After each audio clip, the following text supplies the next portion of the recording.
Selamat datang kembali di podcast UMKM. Podcast yang bakalan ngobrol ngalor ngidul tapi jelas. Tapi jelas. Ya, akhir-akhir ini guys, ada berita yang menghebohkan, San. Apa tuh? Jagat maya sekarang digegerkan oleh kasus salah satu artis ternama Hollywood. Bos, yoi. Gue rada tahu ya. Tidak lain dan tidak bukan, dia adalah P Diddy. Bener ya? Betul. P Diddy. Yoi. Jadi P Diddy itu nama aslinya adalah Sean Combs. Sean Combs. Dia biasa dijuluki sebagai P Diddy, Puff Diddy, Puff Daddy, Puff Diddy juga. Dia itu lahir 4 November 69 di Harlem, New York City, San. Oke. Profil singkat ya, San ya. Ya. Dia itu seorang musisi, produser, pengusaha dan aktor terkenal asal Amerika. Combs mendirikan Bad Boys Records Oh iya. pada awal 90-an yang menjadi rumah bagi artis-artis besar Woi. seperti The Notorious B.I.G. dan Fatty Evans. Sebagai musisi ia meraih sukses besar dengan album seperti No Way Out itu 97, San. Oke. Yang termasuk lagu hit I'll Be Missing You itu yang menduduki tangga Billboard 10 pekan berturut-turut nomor 1, San. P Diddy juga di luar musik dia bisnis, San, termasuk Sean John itu adalah bisnis pakaiannya si P Diddy. Oke. Kemudian minuman yang beralkohol ya vodka sirop. Dia juga dikenal sebagai salah satu pengusaha terkaya di dunia hiburan meskipun juga pernah terlibat dalam beberapa kontroversi hukum. Oke. Jadi P Diddy ini ya seorang rapper, seorang musisi hip hop yang memang di sana punya powernya sangat kuat banget. Banyak sekali artis-artis Hollywood itu yang ada di bawahnya dia. Dan dia tuh bener-bener nggak cuma terkenal tapi juga punya power karena kekayaannya. Luar biasa kekayaannya. Nah, di luar semua ingar-bingar yang sudah dia dapatkan, San, popularitas, kekayaan, nama besar, ternyata dia juga pernah tersandung kasus hukum. Salah satunya itu ketika dia terlibat dalam beberapa kasus hukum selama karirnya, dengan yang paling terkenal itu, San, itu pada tahun 99, San. Kasus ini bermula dari sebuah insiden di klub malam di New York, teman-teman, ya, di mana terjadi baku tembak setelah pertengkaran antara rombongan Combs dan pengunjung lainnya. Dalam insiden tersebut 3 orang terluka dan Combs yang berada di tempat kejadian bersama kekasihnya saat itu, Jennifer Lopez, serta rapper Shine ditangkap. Nah, Combs ini menghadapi tuduhan membawa senjata secara ilegal dan menyuap sopir taksi untuk menyembunyikan pistol. Persidangan berlangsung pada tahun 2001 dan Combs akhirnya dibebaskan dari semua tuduhan. Namun Shine, yang temannya tadi, yang diduga menembakkan senjata, dihukum penjara selama 10 tahun. Oke. Nah, ada juga konspirasi bahwa yang membawakan senjata dari P Diddy ini adalah pacarnya Jennifer Lopez. Jadi Jennifer Lopez itu diminta sama P Diddy buat ngambil pistol, gitu, dan dibawakan sama Jennifer Lopez itu. Nah, kasus yang lainnya juga, San, terjadi pada tahun 2004, penganiayaan. Pada tahun 2004, Combs menghadapi tuntutan hukum setelah diduga memukul seorang pria bernama Stephen Acevedo di sebuah klub malam di New York City. Pria tersebut mengklaim bahwa Combs menyerangnya selama perselisihan. Kasus ini akhirnya diselesaikan di luar pengadilan dengan syarat yang tidak dipublikasikan. Jadi banyak sekali kasus Combs juga yang diselesaikan di luar hukum. Jadi istilahnya kayak apa ya, sih, kekeluargaan, itu bahasa mereka itu kekeluargaan. Jadi jauh dari pengadilan, bahasanya kayak gitu. Ya tadi karena dia punya power. Punya power ya. Punya power di uang gitu ya, kekayaannya dia. Kemudian kasus penyerangan juga terjadi pada tahun 2015. Ya, kembali tersandung masalah hukum ketika dia ditangkap di kampus UCLA, ya, tempat anaknya Justin Combs bermain untuk tim sepak bola. Combs itu maksudnya P Diddy diduga menyerang salah satu pelatih menggunakan kettlebell, ya, alat angkat beban, setelah terjadi perselisihan terkait perlakuan terhadap putranya dalam tim. Namun P Diddy ini kemudian dibebaskan tanpa dakwaan setelah penyelidikan menunjukkan bahwa insiden ini terjadi dalam keadaan tegang dan tidak ada bukti yang cukup untuk melanjutkan kasus ini, San. Balik lagi kekuasaan duit, San. Ya. Banyak juga sengketa bisnis hak cipta juga, San. Iya. Jadi pada PDD, salah satunya dari lagunya yang I'll Be Missing You itu. Oke.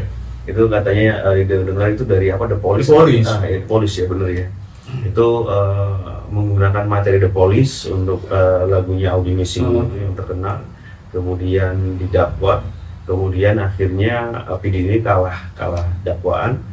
Akhirnya dia dituntut untuk membayar $2.000 per hari $2.000 selama hidupnya kepada The Police itu, yang tapi bukan untuk semua The Police ya, tapi pencipta lagunya itu biasanya. Kayak hak cipta gitu ya. Pencipta kayak gitu. Betul. Nah, ini yang paling besar nih, San. Kasus terbaru dari PDD ini itu menjerat dia itu dengan berbagai macam tuduhan, ya. Tuduhannya sangat serius, San. Ya. Apa namanya? Tentang perdagangan manusia dan eksploitasi seksual, San. Pada September 2024, ia didakwa di Pengadilan Federal Manhattan atas tuduhan konspirasi pemerasan, perdagangan manusia, dan transportasi antar negara bagian untuk prostitusi. Tuduhan ini melibatkan pola kekerasan, pemerasan, dan pelecehan seksual yang terjadi selama lebih dari 1 dekade, mulai dari 2008. Kemudian PDD juga dituduh memimpin jaringan kriminal yang mengeksploitasi perempuan, termasuk dugaan mengadakan acara seksual yang disebut dengan freak offs, yang melibatkan pekerja seks komersial, pria, dan wanita. Untuk memastikan kepatuhan para korban, Combs diduga menggunakan ancaman fisik, intimidasi, dan kekuatan finansial, serta merekam peristiwa tersebut sebagai cara memeras korban. Kasus ini mencakup tuduhan kekerasan fisik yang melibatkan pemukulan dan pelecehan terhadap perempuan, serta upaya untuk menutupi tindakan kriminalnya melalui suap dan penghalangan hukum. Proses hukum ini masih berlangsung, dan otoritas hukum telah mengundang lebih banyak korban untuk maju dengan informasi yang relevan tentang kasus ini, San. Jadi dia ada party freaks off, ada selain freaks off juga ada apa sih, white party kalau nggak salah. Jadi dia itu serba putih apa segala macam. Nah tetap, San, meskipun kelihatannya dulu tuh orang menyangka ini adalah pestanya orang-orang kelas atas di Hollywood gitu, San. Ya orang-orang Hollywood gimana sih istilahnya gitu, San. Nah ternyata selama ini terungkap semuanya, baru orang-orang pada tahu, oh ternyata di sini banyak sekali kejanggalan, termasuk tadi prostitusi apa segala macam. Dan ini benar-benar apa namanya mengerikan sih kasus-kasus seperti Di luar Nurul ya? Di luar Nurul. Aduh, tidak habis thinking. Nah, kemudian PDD juga pernah terlibat dalam kasus dugaan pemukulan terhadap pacarnya, San.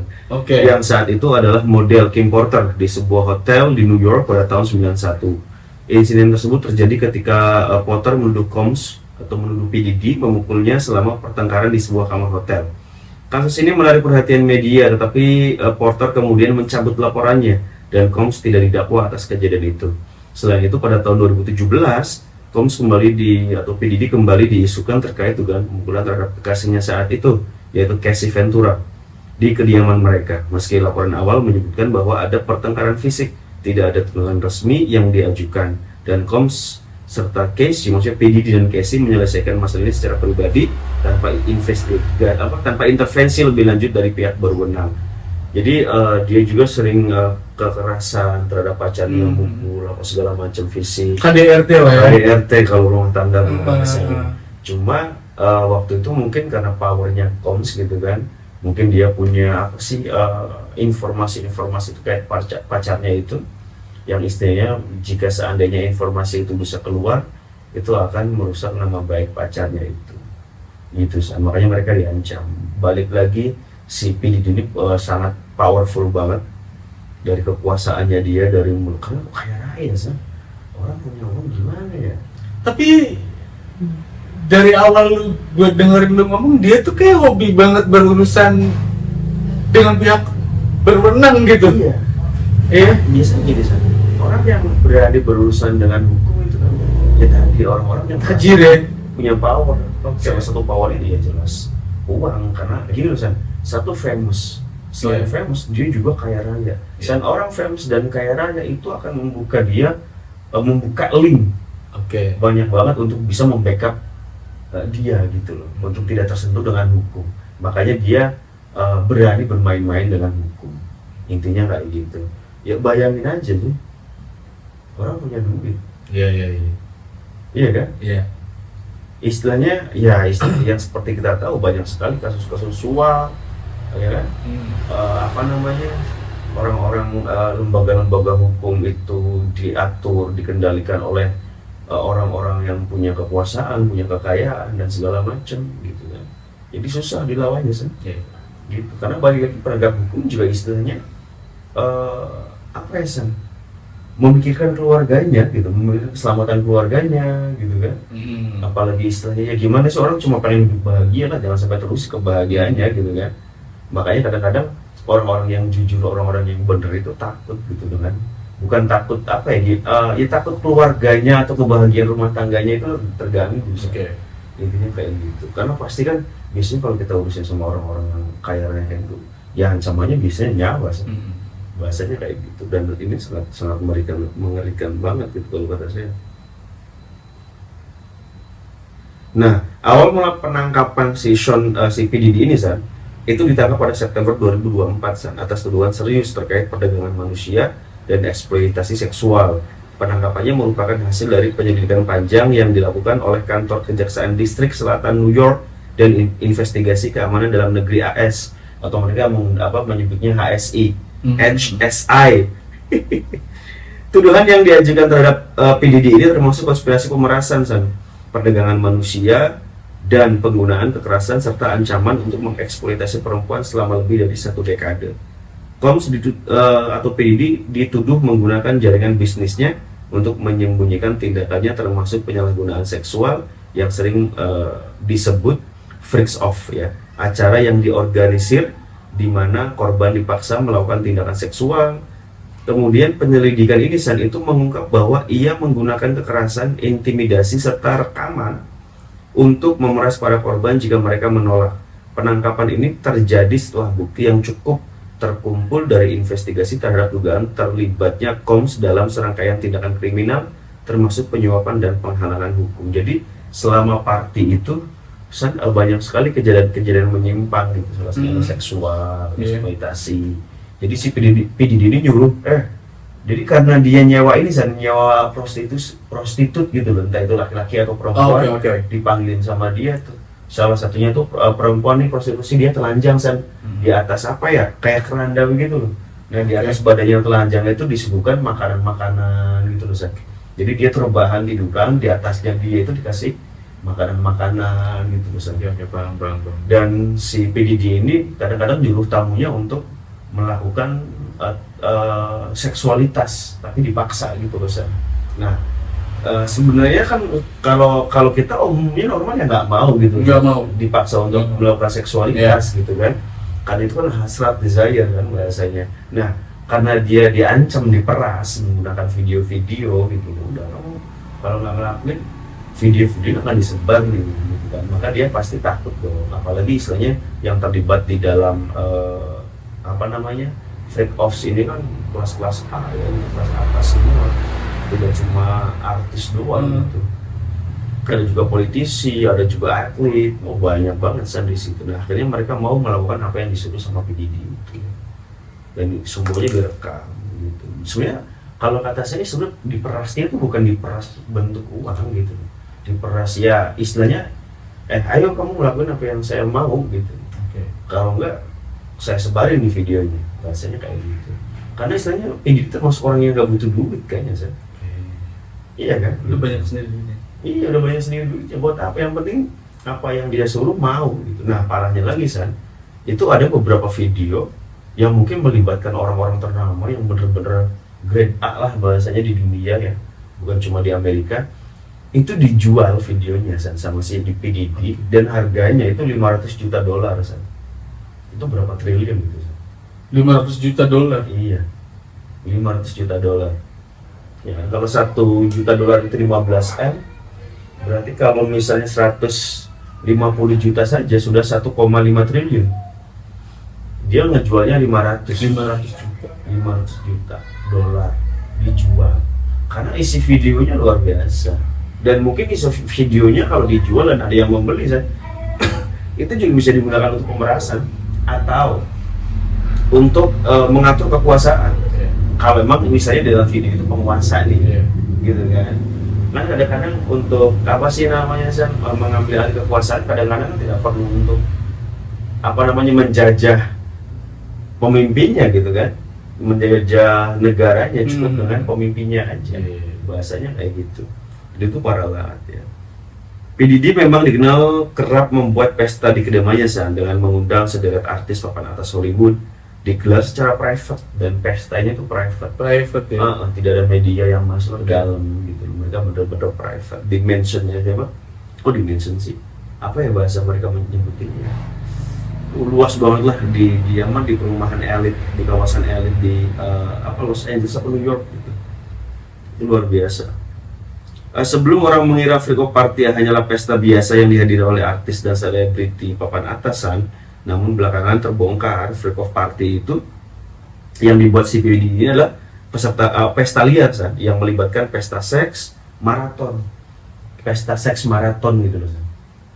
Ada beberapa tamu nih, 10 tamu disediakan prostitusi, ayo semuanya 10-10 nyobain semua. Yang namanya maraton San. Dan obat-obatan terlarang. Di balik kemewahan pesta tersebut muncul laporan tentang penggunaan narkoba seperti ekstasi dan kokain. Beberapa tamu bahkan dilaporkan menggunakan tubuh model untuk mengonsumsi narkoba. Bukan hanya itu, dan beredar kabar pesta tersebut melibatkan perdagangan seks dan anak-anak di bawah umur yang melakukan kegiatan seks paksa berlebihan. Jadi di situ juga beredar narkoba gitu, dipaksa orang, dipaksa. Bahkan yang terakhir itu korbannya si PDD San, siapa tuh? Graves itu, Talia Graves kalau nggak salah. Itu kan dia akhir bulan September apa? Dia konferensi pers kan, melaporkan dia speak up nih terkait PDD ini.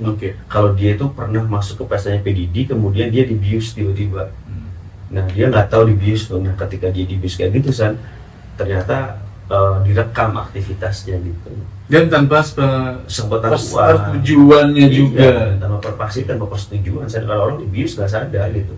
Nah selama dia nggak sadar ketika direkam gitu loh San, dia kan nggak tahu apa isi rekamannya. Dan dia di situ benar-benar nangis dan terpukul gitu San. Nah ada lagi anak San, anak siapa yang namanya lupa San. Dia rambutnya pirang.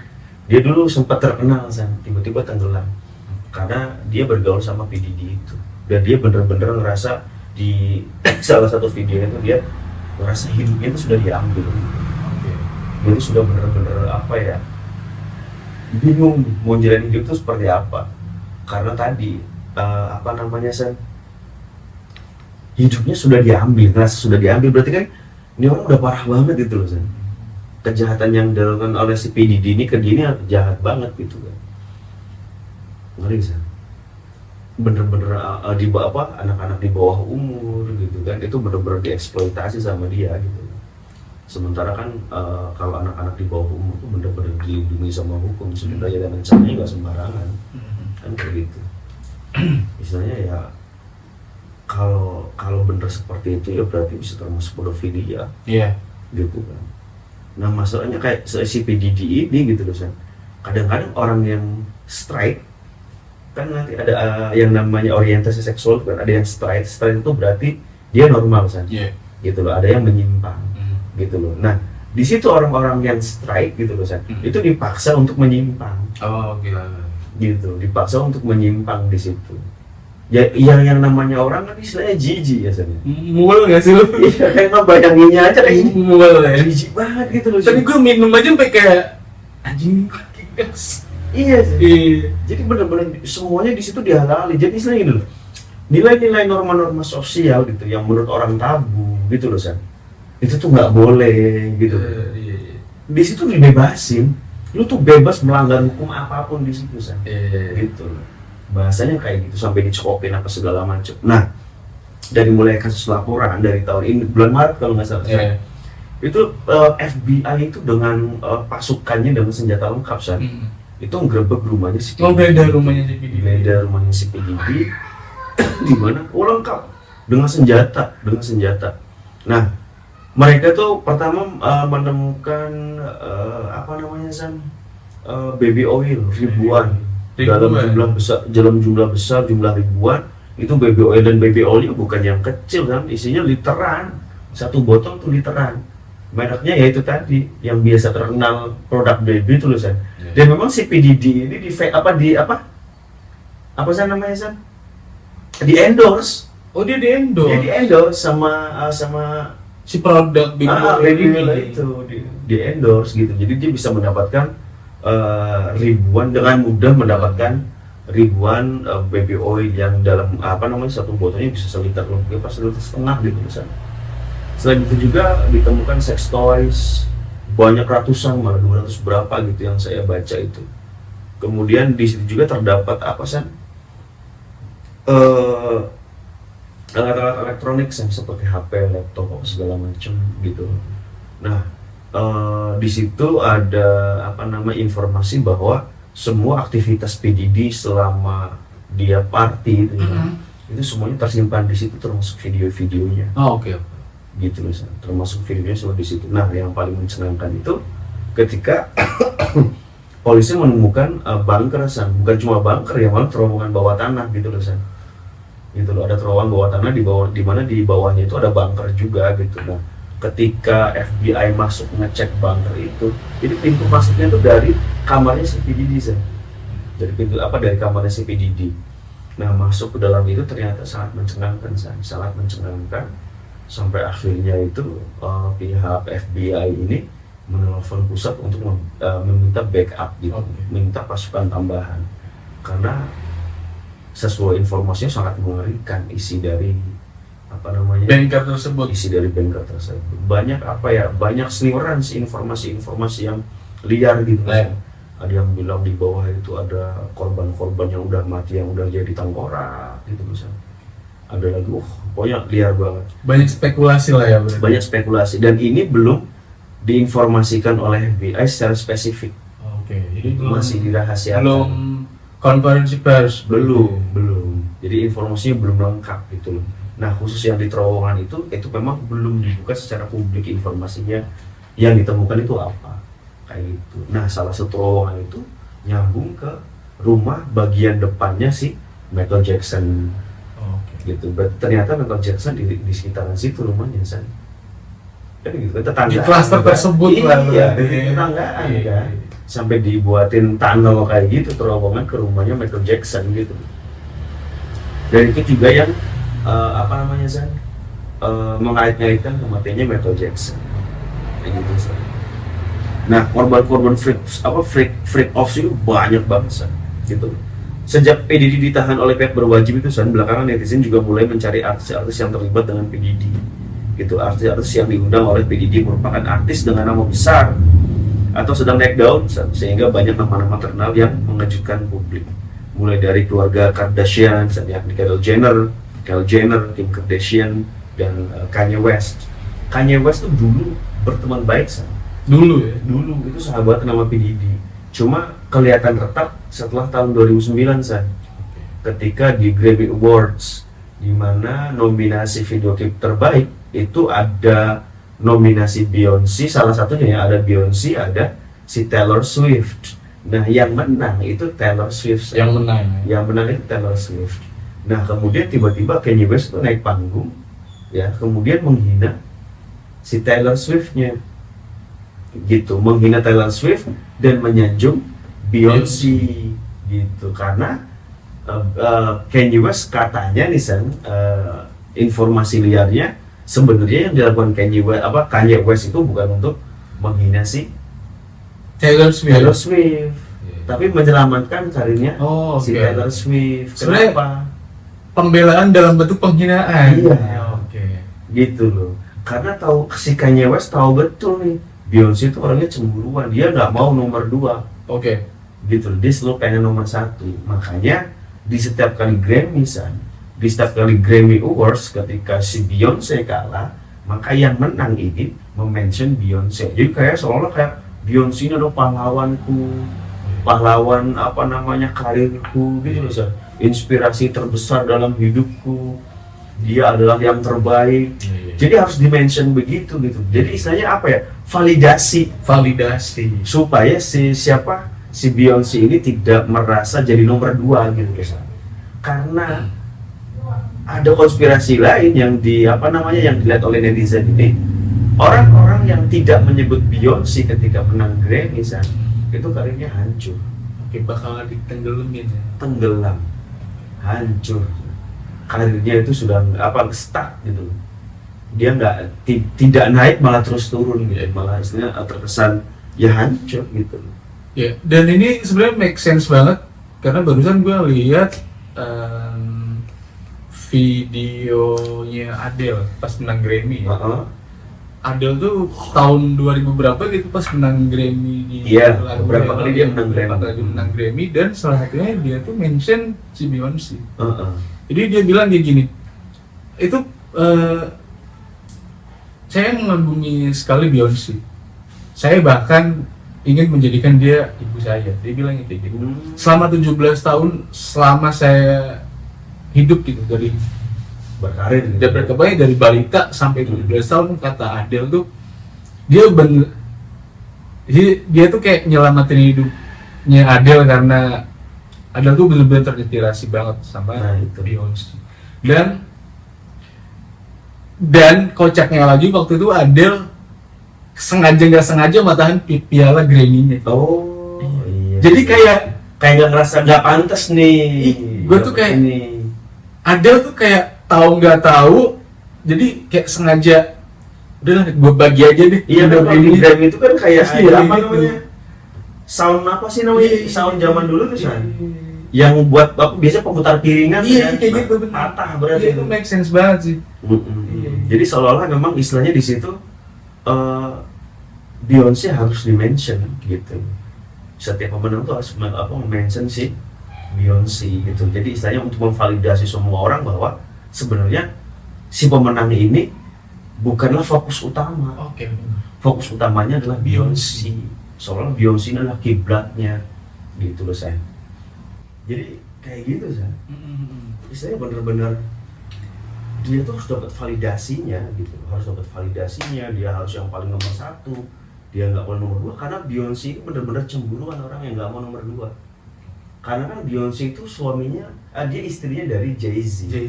Jay-Z itu adalah salah satu tangan kanannya si P. Diddy ini saya. Dan dari kasus ini juga disinyalir bahwa Jay-Z ini juga adalah orang yang terlibat, bukan korbannya, tapi orang yang terlibat dalam kasus kejahatannya P. Diddy ini saya. Nah, banyak banget San yang menjadi korban di situ San. Ya, itu banyak banget. Kayak Jay-Z, Beyonce, Rihanna, Usher terutama, hingga Justin Bieber juga diseret dalam pesta yang diadakan P. Diddy ini San. Tak hanya penyanyi saja San, terdapat beberapa aktor mulai dari Leonardo DiCaprio, Paris Hilton, Will Smith, Blake Lively. Terdapat juga tokoh publik lain San, seperti pejabat, ada Oprah Winfrey, Lewis Hamilton, dan Michael B. Jordan, serta calon presiden AS Kamala Harris. Anda pernah dengar nggak konspirasi dari Oprah Winfrey? Itu mind blowing sih. Enggak. Gue tahu acaranya, cuman nggak terlalu ngulik kayak gitu. Nah, Oprah Winfrey dia bisa terkenal itu juga salah satunya dari tangan dinginnya. Dan ternyata Oprah Winfrey ini kalau dari informasi liar ya di internet itu, di media-media sosial, di si Oprah Winfrey ini juga monster gitu loh San. Kayak monster pedofil kayak gitu. Iya. Makanya sampai sekarang dia nggak nikah. Gitu loh, karena dia sering eksploitasi juga gitu loh, cuma belum kebongkar gitu. Nah sekarang kasus ini kebongkar gitu. Sebenarnya lebih dulu Oprah Winfrey San. Gitu loh kasusnya, maksudnya mencuatnya informasi-informasi liar terkait si Oprah ini gitu loh. Nah yang paling mencengangkan terakhir itu adalah yang dikaitkan dengan P. Diddy itu adalah Justin Bieber San. Iya kan?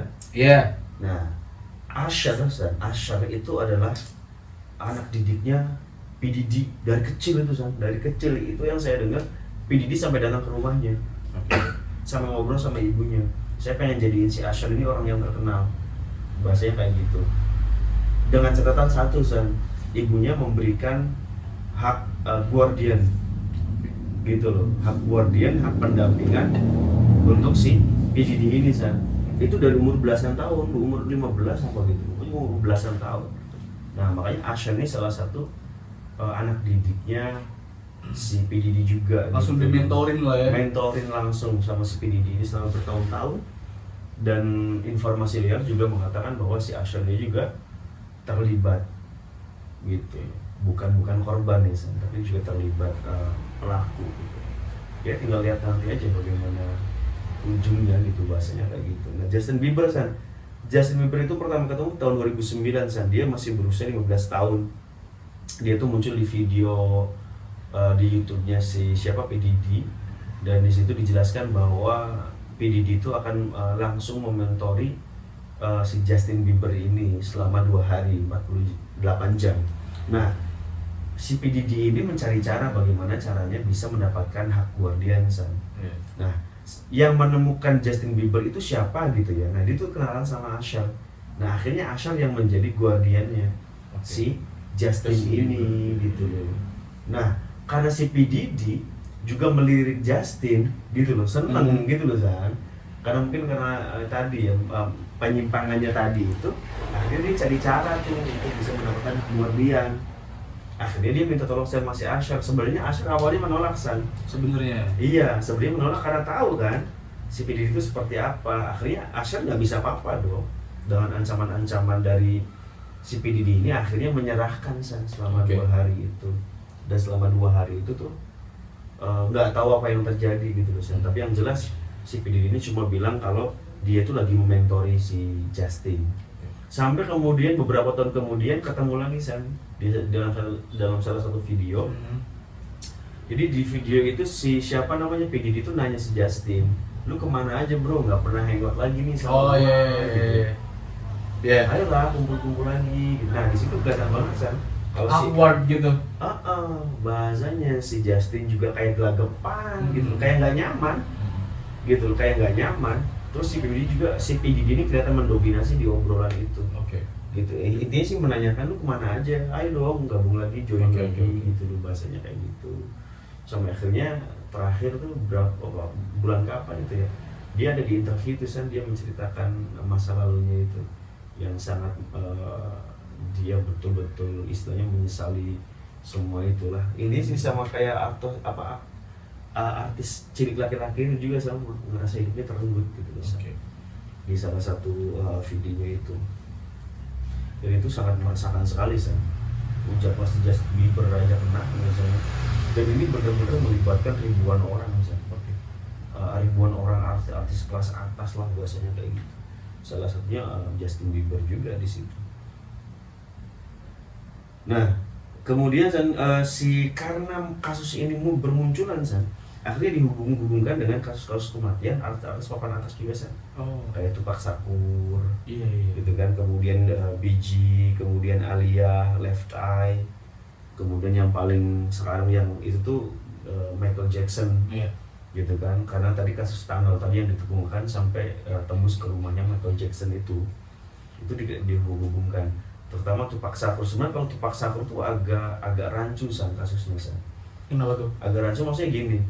Si penembak ini kalau dari itu ya teori konspirasi netizen ya yang di sana di US itu bilang penembaknya kan di Tupac ini posisinya di mobil kan, dia ditembak 4 kali sama pelaku penembakan. Nah di hari yang sama juga di kasus penembakan itu pelaku penembakannya juga mati ditembak Nah penembak pelaku ini pembunuh si Tupac juga di hari enggak di hari yang sama sih, itu juga mati tertembak gitu loh Jadi kesannya muter-muter kayak film kayak film. Nah kemudian tahun berapa itu pelaku penembak Tupac itu ditangkap ternyata ternyata ditangkap, dan dia mengaku bahwa dia dibayar $1 juta oleh si P Diddy gitu. Oleh si P Diddy dia memberikan kesaksian bahwa P Diddy akan melakukan apa saja untuk mendapatkan kepalanya si Tupac gitu. Cuma rancu sih kasusnya gitu. Kalau dalamnya siapa kita juga nggak tahu, itu Tupac Shakur. Nah karena tuh waktu itu Tupac Shakur itu memiliki pengaruh yang besar di musik Amerika waktu itu, terutama hip hop dan rapper hip hop dan rap maksud saya itu bener-bener apa namanya San, sangat berpengaruh gitu loh, sangat berpengaruh. Dan Tupac ini tahu aktivitasnya si P Diddy gitu loh. Oke. Nah terlebih lagi P Diddy sakit hati karena apa? Karena Tupac itu tidak bekerja sama dengan dia di Bad Boys apa record itu, Oh iya. tapi dia menyeberang ke musuh gitu yang jadi saingannya si Bad Boys record yang dimiliki oleh si P Diddy itu gitu. Akhirnya dia kesel dan marah tuh. Nah Iya. teman baiknya si Tupac yaitu si BG, dia sign kontraknya sama si P Diddy ini, Oke. Bad Boys Bad Boys, record ya. ini gitu loh, gitu San. Nah karena berseberangan kayak gitu, karena fansnya Tupac juga luar biasa, karena fansnya Tupac tuh bener-bener militan sama Oke. gitu San. Bener-bener gila gitu loh bahasanya, radikalis lah bahasanya. Nah ada lagi San, saingannya si Bad Boys Record ini, yaitu yang dimiliki Dr. Dre. Nah kalau Dr. Dre itu dia West Coast kan, Iya. terkenalnya West Coast itu. Nah dia menaungi Shaggy Dog, Eminem, 50 Cent. Nah itu semua ada di bawahnya Dr. Dre. Nah tapi si P Diddy ini nggak berani nyentuh si Dr. Dre ini gitu lah, nggak berani nyentuh dia sama bawah-bawahannya gitu loh, karena mungkin terlihat terlalu kuat kan sama sebenarnya mungkin 11-12 11-12. kalau masalah power ya. Iya. Masalah pengaruh di musiknya itu 11-12, Iya. dari mulai kekayaan, bisnisnya apa segala macam gitu loh. Mungkin istilahnya P Diddy juga mikir panjang Iya, kan iya, kalau iya, berurusan dengan si siapa namanya si Dr. Dre ini gitu loh. Itu sebenarnya West Coast kalau nggak salah. Nah makanya si Eminem ini sering ngediss si P Diddy, cuma samar aja bahasanya. Itu bisa dilihat di video-video di seliweran di sosial media itu di TikTok, di Instagram banyak banget. Terutama kalian yang suka buka TikTok itu Oke. banyak sekali lirik Eminem itu yang nyindir P Diddy gitu loh San. Dan banyak sekali orang mengatakan bahwa liriknya Eminem itu jenius. Dari dulu dia udah ngasih tahu, cuma orang Belum nggak ya. gitu. Karena sama tadi tersirat bahasanya San. Oke. Pesannya tuh tersirat gitu. Makanya banyak orang yang nggak terlalu ngeh dengan hal itu. Gitu. Nah Michael Jackson juga sama tuh, dia dibunuh karena terlalu banyak tahu San. Nah, Karena di zaman itu King of Pop San, nggak ada yang lebih tinggi dari dia bahasanya. Fansnya seluruh dunia itu militan juga. Bahasanya apa ya? Makanya di akhir-akhir hidupnya Michael Jackson tuh banyak skandal-skandal San. Michael Jackson itu terlihat sangat stres gitu San. Iya. Terlihat sangat stres. Sampai dia bilang di salah satu wawancara, dia tuh bilang mereka pasti akan membunuh saya gitu. Bahasanya gitu. Maksudnya kalau bahasa lugasnya begitu. Iya. Gitu loh. Mereka akan membunuh saya. Mereka pasti akan membunuh saya. Di situ udah kelihatan bahwa Michael Jackson terlalu banyak tahu, akhirnya dihilangkan. Maksudnya dihilangkan nyawanya. Gitu. Dan itu benar-benar. Nah, akhir-akhir ini ada konferensi pers dari pengacara ternama di US, namanya Tony Buzbee. Nah, Tony Buzbee ini itu pengacara bukan kaleng-kaleng Oke. pengacara yang luar bener-bener kondang di sana. Ibaratnya kalau di Kayak sini Hotman lah. Iya. Kelasnya kayak gitu Gitu ya. Dan dia menerima 3.000 lebih laporan. Di mana dari 3.000 ini dia mengaku adalah korban. Victimize bahasanya, mereka itu mengaku dirinya korban di 3.000 laporan ini. Tapi dia hanya menganggap 120 orang yang melapor ke dia itu sebagai kliennya dia.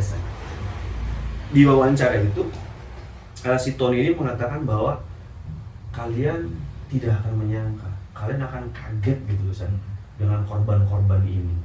Dan di antara 120 klien dia yang dianggap klien itu ada di antaranya yang berusia 9 tahun ketika dia dilecehkan. Gitu loh beberapa belasan tahun, dan ada 25 pelapor yang lainnya itu dia dilecehkan, laporannya dia dilecehkan, dirugikan oleh P Diddy ketika usianya masih belasan gitu. Dan ini nama-namanya nama-nama besar, dan karena dia bilang sendiri langsung, kalian semua akan terkejut gitu dengan nama-nama ini, luar biasa. Dan tuntutannya juga setebal 15 halaman dengan 120 tuntutan tadi gitu.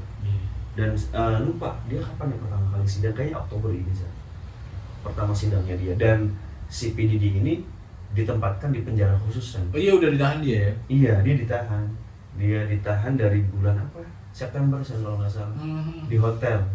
Pas di hari rumahnya digeledah lagi gitu, San. Nah si PDD ini di penjara ditempatkan di ruang khusus di mana dia itu dicegah untuk melakukan pengambilan nyawanya sendiri, San. Bunuh diri bahasanya, karena dengan kasusnya PDD pasti banyak sekali kasus-kasus besar yang diungkap di situ. Dan PDD adalah salah satu kunci untuk membuka kasus-kasus besar itu. Siapa aja yang terlibat gitu kan, di balik ini siapa, segala macam, dan kenapa dia melakukan hal itu semua, motivasinya apa, bahasanya kayak gitu. Nah si PDD nggak boleh gitu Mas, di penjara sembarangan penjara. Karena tadi mungkin ada orang-orang yang pengen menganiaya dia kalau disatukan dengan tahanan yang lain, makanya dia dikhususin San, supaya dia tidak bisa mengambil nyawanya sendiri. Kan maksudnya kalau mengambil nyawa sendiri itu San, orang kalau gelurin kepala ke mana San, tembok berkali-kali ya bisa mati, cuma kan nyiksa. Nggak enak pakai pistol, dar udah. Kan kayak gitu kan, makanya benar-benar diisolasi. Nah dan si PDD juga dengan pengacaranya itu mencoba untuk menyuap pihak yang berwenang di sana, dari pihak FBI-nya San.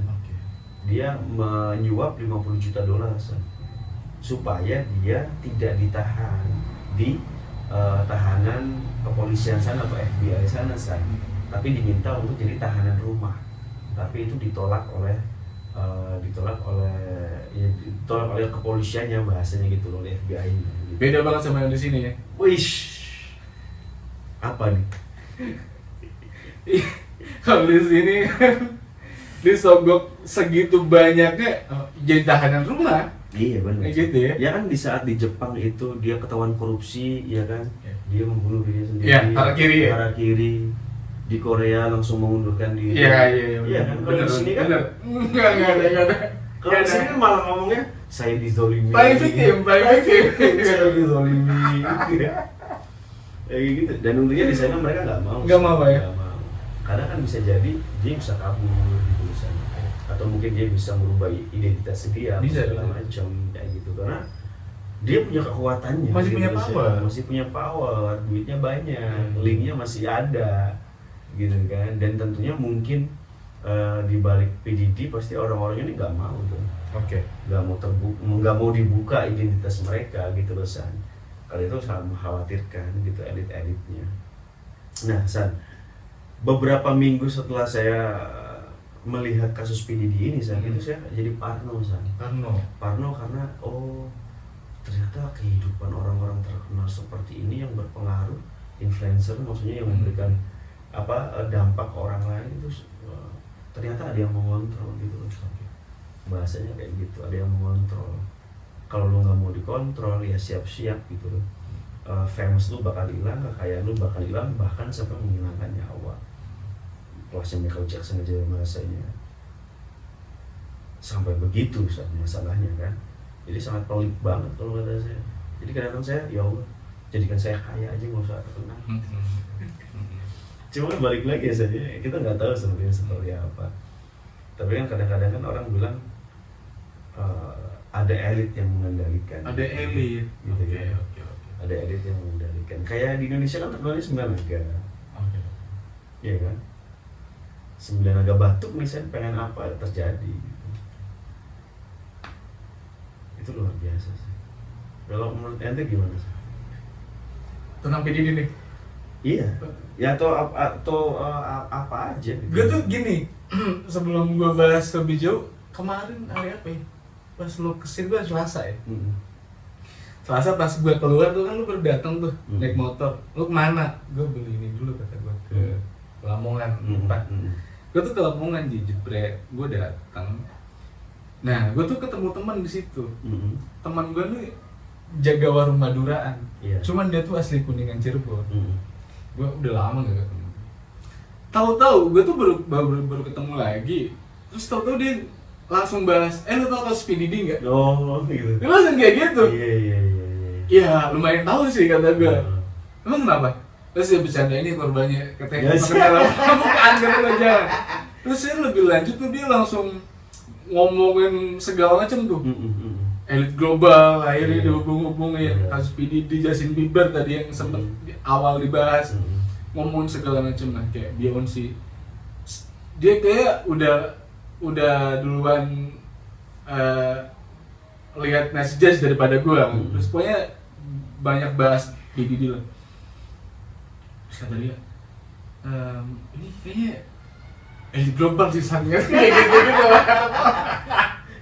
Elit global. Iya. Aduh, kata gue. Mendadak jadi pengamat. Maksud gue iya. Orang-orang yang biasa apa ya? Maksudnya PDD ini kan, maksudnya jadi kayak orang-orang yang enggak nonton berita pun akhirnya jadi ngulik. Iya, jadi ngulik. Maksudnya teman gue yang biasa jaga warung aja jadinya tahu. Tahu, bener. Semasif ini ternyata sih. Semasif ini ternyata. Dan ini sudah bener-bener rata, San. Udah beneran. Rata. Gitu sampai anak-anak SMP, anak SMA sudah tahu kasus-kasusnya PDD ini. Nah, dan lo tau ini kan yang konspirasi The Simpsons. Ya, The Simpsons. Biasanya The Simpsons Betul, gambar. banyak banget konspirasinya. Nah, barusan tuh tadi semalam tuh gue lihat The Simpsons tuh ada salah satu frame-nya dia, scenes-nya dia tuh White Party. Oh, Itu ada. Baru dengar. Itu ada. Oh. Dia White Party kan. Heeh. White Party itu serba putih semuanya. Betul. Ada PDD dan The Simpsons tuh masih frame.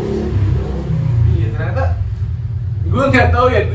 Bener apa enggaknya? Maksudnya The Simpsons tuh kayak udah tahu duluan ya. Udah tahu duluan. Gue nggak ngerti maksudnya sebelum kasusnya PDD kan terakhir siapa yang nyalon presiden? Trump. Yang cewek. Oh, iya, siapa ya? Lupa sih namanya. Iya. Itu kan sempat dijadiin scenes juga ya di The Simpsons. Iya. Maksud gue The Simpsons nih gue ngerti lah ya maksud gue. Iya. Pokoknya yang tahu teman-teman tentang apa konspirasi The Simpsons bisa nanti komentar di YouTube kita guys. Buat kalian yang tahu Iya. informasi tambahan Iya. tentang PDD Bener, atau bener, apapun bener. boleh di kolom komentar. Dan gitu. yang gue tahu lebih jauh lagi tuh dari beberapa kasusnya PDD itu rata-rata mereka di-abuse. Oh, iya. Rata-rata perempuan. Ya, kayak Talita si Ya, Tergras itu. kasusnya perempuan tuh rata-rata mereka di-abuse. Rata-rata mereka di-abuse dulu dan mereka nggak tahu bakalan digimanain. Nah, setelah mereka diapa-apain sama PDD, itu tuh kan mereka PDD tuh kalau ngelakuin hal kayak gitu tuh nggak sendirian. Iya. Dia pasti sama timnya. Benar. Dia pasti sama timnya. Dan itu direkam. Mm. Dan itu kebanyakan kasusnya perempuan yang diginiin Yang sama dieksploitasi, yang dieksploitasi sama PDD. Itu rata-rata perempuan dan pakai obat bius. Rata-rata pakai obat bius. Nah, kalau yang cowok, kalau yang kayak produser tuh, kayak produser segala macam itu kebanyakan katanya mereka dapat message dari timnya PDD itu kayak pelecehan seksual gitu. Kayak ngeraba, Iya. kayak gitu-gitu kalau cowok. Kayak gitu. Oh. Sebenarnya kayak pelecehan seksual ya misalnya jatuhnya. Iya benar. Iya. Tapi kalau cowok tuh mereka nggak abuse tapi langsung Langsung gitu secara sadar. secara sadar. Hmm. Ya mereka ini dong. Heeh. Maksudnya gimana sih lu Iyalah, iya kan? orientasi Stretch kayak lu bilang gitu tadi. Iya, benar. Tiba-tiba dulu risih lah pasti Risih kayak gitu kan. Risih. Dan mereka udah ngajuin yang ke pengadilan, ngajuin banding gitu. Benar, Gitu, benar. iya. Jadi istilahnya kita tunggu aja nih kelanjutannya Iya, bagaimana, benar. ya kan? Iya. Jadi ini hype banget, bener-bener Iya. hype banget di mana-mana sampai semua lapisan, San. Sama lapisan bener. Semua lapisan tahu. Temen gua. Iya, semua karena memang algoritmanya luar biasa Aduh, iya, gitu loh. bener. Kasus ini salah satu termasuk kasus besar tahun ini, San. Iya. Gitu loh, bener-bener kasus besar melibatkan banyak sekali orang-orang penting gitu Iya, kan. iya, iya. Dari berbagai macam kalangan gitu kan. Ya kita lihat aja ke depannya gimana ya. Iya, Istilahnya kayak gitu kan. Iya, teman gue tuh kemarin bilang gini, ini kayaknya dia tuh cuman dijadiin korban katanya, sengaja katanya. Heeh. Nanti katanya dia tuh mau diganti sama si A. Oh, karena udah tua. Udah tua. Nah si A itu yang tadi kita bahas-bahas tuh, Iya, yang di Grammy juga disebut-sebutin Betul, tadi. betul. Katanya mau diganti, katanya kayak ini sama Dengan dia. orang-orang baru. Iya, dengan orang baru. Iya. Terus pokoknya dia tuh hampir sama kayak bahas kita tadi, bahas Taylor Swift gitu akhirnya berkesinambungan gitu. Nah, Dan akhirnya kita juga, masyarakat juga makin penasaran dengan Iya, bagaimana benar. kelanjutannya kan? Benar. Karena masih banyak misteri kan, Masih yang belum banyak. terungkap gitu loh. Banget. Iya kan, dari temuan FBI segala macam, apa yang ada di bunkernya si PDD gitu kan, sama fiktif-fiktifnya siapa Iya. aja, dan mereka diperlakukan apa saja. Dan gue tuh lagi nunggu banget isi banker tuh apaan. Nah itu dia, kita juga nggak tahu Iya. kan, dan itu bikin penasaran karena sampai panggil backup kan. Si FBI ini benar-benar berarti urgent banget gitu loh, pasti istilahnya sangat penting banget di situ. Kita tunggulah teman-teman ya, Iya. untuk update selanjutnya dari PDD ini, bagaimana kelanjutannya, Yes. ya kan? Buat kalian-kalian yang kaum rebahan. Iya. Pokoknya ketika kalian punya nemuin fakta baru, itu bisa teman-teman share di kolom Ya, komentar. dan kita juga nanti bahas Yoi. itu selanjutnya. Yoi. Oke, sampai sini dulu teman-teman sekalian. Pembahasan tentang PDD. Hah? Bahasan PDD nanti Oke. kita akan bahas lagi di part berikutnya. Ya. Kalau ada kabar baru lagi. Yoi. Oke, yuk terima kasih semuanya. Saya Najib. Gue Hasan. Sampai jumpa di video selanjutnya. Bye bye.